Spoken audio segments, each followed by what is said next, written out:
சிவகங்கை மாவட்டத்தில் திமுக கவுன்சிலர் தனது வார்டு தூய்மை பணியாளர்களிடம் விசிலை பறித்து மினி மைக்கை வழங்கிய நிலையில் அதற்கு எதிர்வினையாக தாவேகாவினர் அதே வார்டு பகுதியில் விசிலை ஊதி பிரச்சாரம் மேற்கொண்டனர்.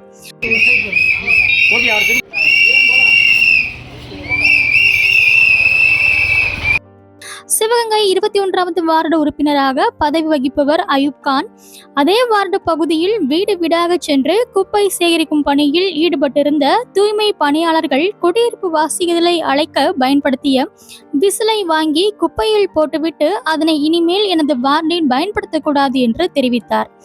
அதற்கு மாறாக மினி மைக்கை வழங்கினார். இந்த சம்பவம் அடங்கிய வீடியோ வைரலாகி பல்வேறு விமர்சனங்களை பெற்ற நிலையில் அதற்கு எதிர்வினையாற்றும் விதமாக சிவகங்கை நகர் பகுதியைச் சேர்ந்த தமிழக வெற்றி கழகத்தினர் சுமார் 20க்கும் மேற்பட்டோர் அதே வார்டு பகுதியில் அனைவருமே விசிலை ஊதி வார்டு மக்களிடம் பிரச்சாரம் மேற்கொண்டதுடன் வீடு வீடாக சென்று விசில் சின்னம் அச்சிடப்பட்ட ஸ்டிக்கர்களை ஒட்டி பிரச்சாரம் மேற்கொண்டனர்.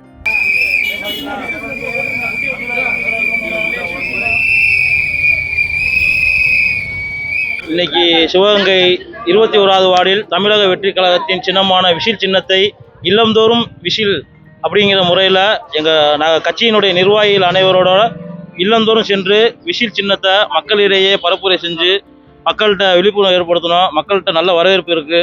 மேலும் இந்த விசில் சின்னத்தை முடக்கிறதுக்கு ஏன் இந்த கவர்மெண்ட் இவ்வளோ தூரத்துக்கு இது பண்ணுறீங்கன்னு தெரியல.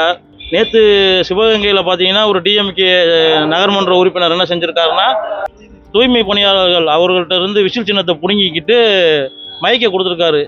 அதுதான் சொல்றேன். அது எங்களோட சின்னத்தை பர்டிகுலரா அவமானிக்க மாதிரி இருக்கு.